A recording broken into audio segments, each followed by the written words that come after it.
And so projects range, as the slide indicates, 200,000 to 5.5 million. We've done acquisitions total that are 250,000 bucks, where our portion is substantially less than 200,000. But then we've also done projects that are 15, 16, 18 million dollars, where we're doing 5 million or 5.5 million if you're a manufacturer. It just requires that the bank that's in the first position take on more of the exposure as a result. And so rates, one of the quirks about the 504 program, particularly in a rising interest rate environment, is that your interest rate is not set until the actual month of funding. And that can come anywhere from 45 days to several months after the project is initially approved by SBA. Our pricing is based off the yield on the 10-year Treasury. And so each month we get pricing. There's a slight spread over what the yield is on the 10-year Treasury, and that is what is then sold to the investors. And as most of you guys have seen, interest rates, whether it's commercial side of things or residential or just consumer products, are going up in light of the Fed's they're ultimately going to raise interest rates to counter inflation. And so lenders have gotten ahead of this, and so interest rates are going north.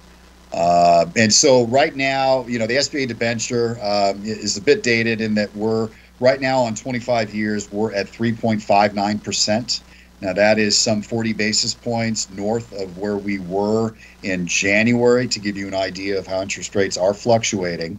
And then the bank, typically what we're seeing, again, this is a rising interest rate environment. You're probably looking something north of, 4.75%, 5%, in some cases maybe exceeding 5%.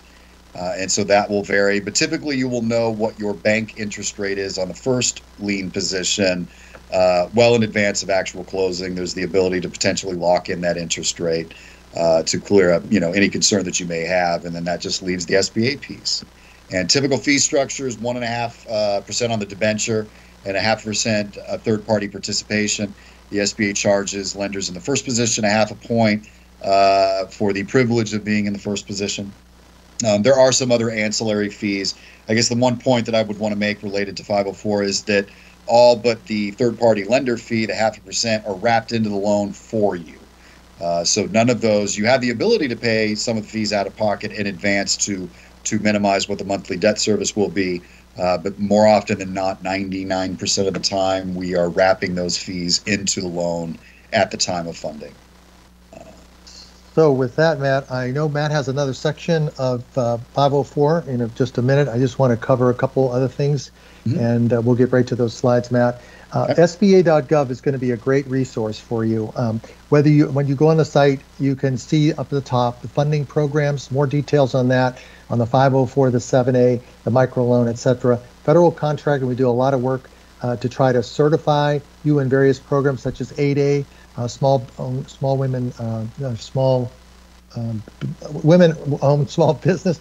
Sorry about that. And then as well as the Hub Zone. So we do those certifications. You'll find them very valuable. So look through this, and you'll find some other resources as well. Our Orange County Inland Empire website, we're real proud of this. You go on to Google and type in SBA Santa Ana, and you'll find the link. Click here. You can see our office directory. So all of us will be here. The folks on the call, I'm certainly on. And then there'll be also an opportunity to look at some more of the information we have on upcoming webinars and other information with regard to whether it be economic injury disaster loan or our previous recordings. For instance, some of these will be on the website as well. So now we're going to turn back to Matt, and I'm going to put up some slides here and let you, Matt, I guess, Matt, you can take over on this one, right? Yeah, let me go ahead and take over. I'm going to share my screen here. All right, there you will see a younger, more svelte version of me. So my name is Matt Davis, Southland EDC. Been doing this SBA loans most of my adult life. And so happy to join, happy to participate. My organization, Southland EDC, is headquartered in Santa Ana, California, with 2 satellite offices, one in San Diego and one in the Central Valley of California. And so this is just a picture of our home screen for our webpage. It's got a wealth of information, should you choose to take a look at it, southlandedc.com. It shows what programs we administer, most notably the 504 but we do offer intermediary relending program and a revolving loan fund, in addition to a self-sanctioned microloan program that is not SBA's, but one of our own creation. We also offer technical assistance. And so just a few slides related to the 504 program. I guess it's good to kind of take a step back and okay, why was the 504 loan program created to begin with? What was the need? And, it's born out of trying to preserve working capital for small businesses. So if you'll notice from a prior slide, it said, 10% is the going rate on the down payment ordinarily. That the hope is that by preserving working capital, by minimizing the down payment, that you will put money back into your business and you will hire employees. It is the only SBA program, to my knowledge, that has a job creation requirement related to how much we lend.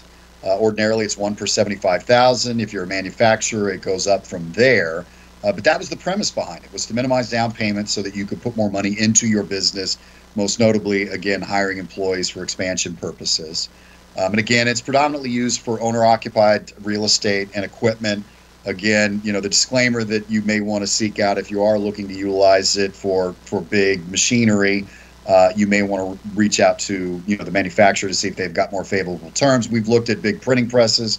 We've looked at heavy machinery for the construction-related industry. And more often than not, the terms that are being offered by the manufacturer are superior to that of SBA. And as I indicated previous, interest rates are going up. Most of us are seeing that.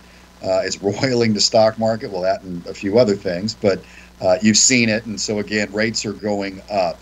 I guess the biggest bullet point that I want to point out to everybody is that there is a strong possibility that the 504 program runs out of its congressional allocation prior to the end of the fiscal year. So SBA's fiscal year begins, federal government fiscal year begins October 1st and September 30th.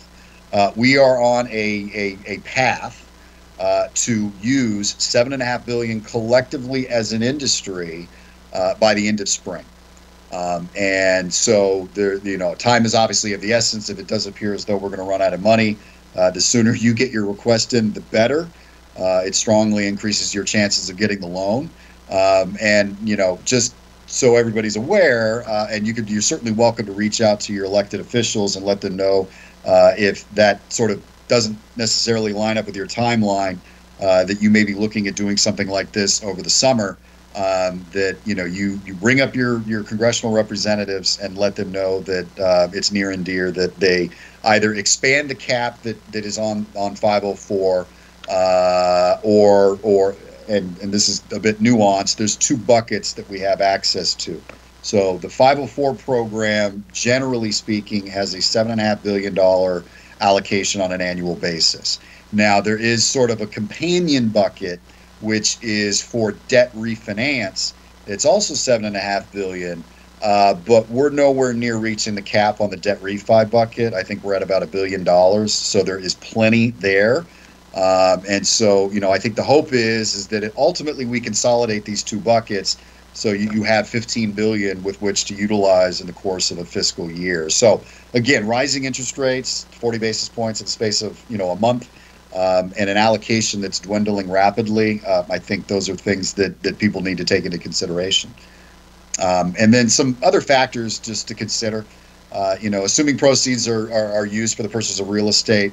Do you know what your space requirements are? We oftentimes run into folks that are, may not necessarily be leasing, may have started a business that is in their home, and they'd like to go out and purchase real estate to house that business. It's a noble intent, but do you necessarily know, if you're relatively young in the business life cycle, how much space you're actually going to need? And so, typically I would advise that folks lease some space for a few years, get a handle on what their space requirements are going to be, the trajectory of revenue, how much space you need for employees, and maybe look at buying after that point.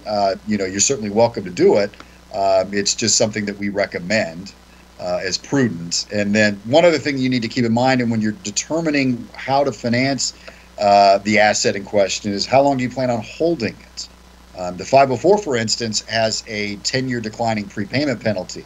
So if the goal is to get in, utilize the 504 program to buy a building and then potentially sell it. I mean, obviously we can't, we don't have a crystal ball. We don't know what circumstances will be 2-3 years down the line. But if the plan going into it is to perhaps sell that asset somewhere 24, 36 months down the line, it may not necessarily be beneficial to utilize the 504 program. Another form of financing may be better suited for that purpose.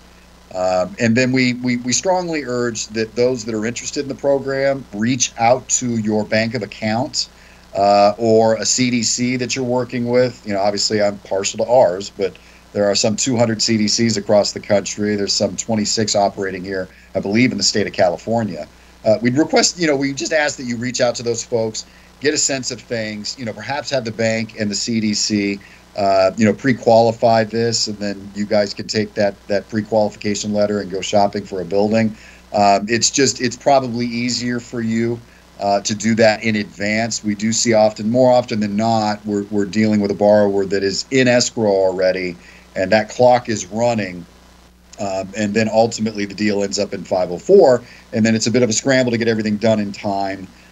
So again, to the extent possible, we recommend that you reach out to your bank and your CDC of choice prior to getting into escrow for that real estate.